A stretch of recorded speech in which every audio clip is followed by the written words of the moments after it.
Pemerintah melalui Kementerian Perindustrian RI mengusulkan agar industri otomotif tetap mendapatkan insentif pada periode fiskal tahun 2026. Menteri Perindustrian Agus Gumiwang Kartasasmita mengatakan, skema insentif otomotif yang diusulkan untuk tahun depan akan dirancang lebih terperinci dibandingkan kebijakan sebelumnya. Perumusannya mempertimbangkan berbagai aspek, mulai dari segmen kendaraan, jenis teknologi, hingga bobot tingkat komponen dalam negeri, termasuk perbedaan jenis baterai yang digunakan. Agus menanggapi adanya kemungkinan kendaraan listrik berbasis baterai litium ferrofosfat memperoleh stimulus lebih kecil dibandingkan mobil listrik yang menggunakan baterai berbahan baku nikel. Ia menegaskan, prinsip utama dalam usulan insentif otomotif 2026 adalah keterikatan dengan nilai TKDN dan batas emisi. Di sisi lain, pihak Kemenperin pada awal kuartal 4 2025 juga telah melakukan revisi terkait perhitungan TKDN melalui Peraturan Menteri Perindustrian Nomor 35 Tahun 2025. Aturan ini juga mengubah tata cara perhitungan bobot manfaat perusahaan. Regulasi tersebut menjadi fondasi teknis baru dalam penghitungan TKDN yang kini lebih terstruktur dan transparan, serta mencerminkan kondisi produksi yang sebenarnya.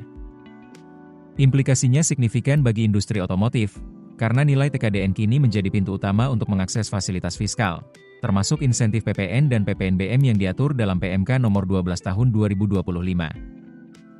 Dalam Permenperin 35 2025, formula TKDN barang ditetapkan dengan komposisi 75% bobot bahan langsung, 10% tenaga kerja langsung, dan 15% biaya tidak langsung pabrik. Pemerintah juga menerapkan sistem komponen berjenjang agar setiap bagian produk dihitung secara proporsional sesuai kandungan lokalnya.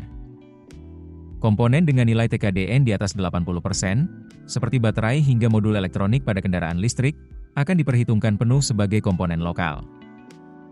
Sementara komponen dengan TKDN di bawah 25% hanya dihitung seperempat dari nilainya.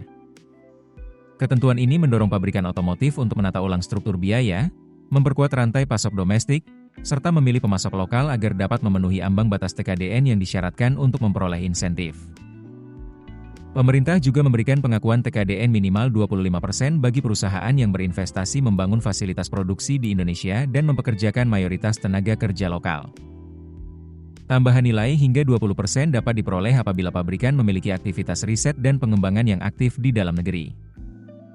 Di luar penghitungan TKDN, skema BMP diperkenalkan untuk menilai kontribusi perusahaan terhadap penguatan industri nasional.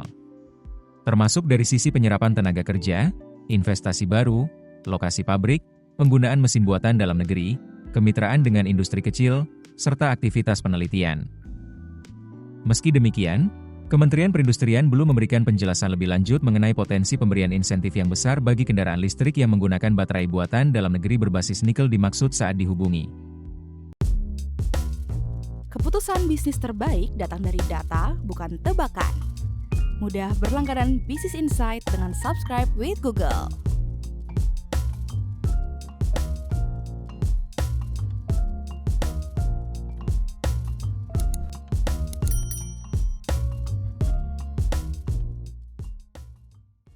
Download aplikasi Kontan sekarang di App Store atau Play Store.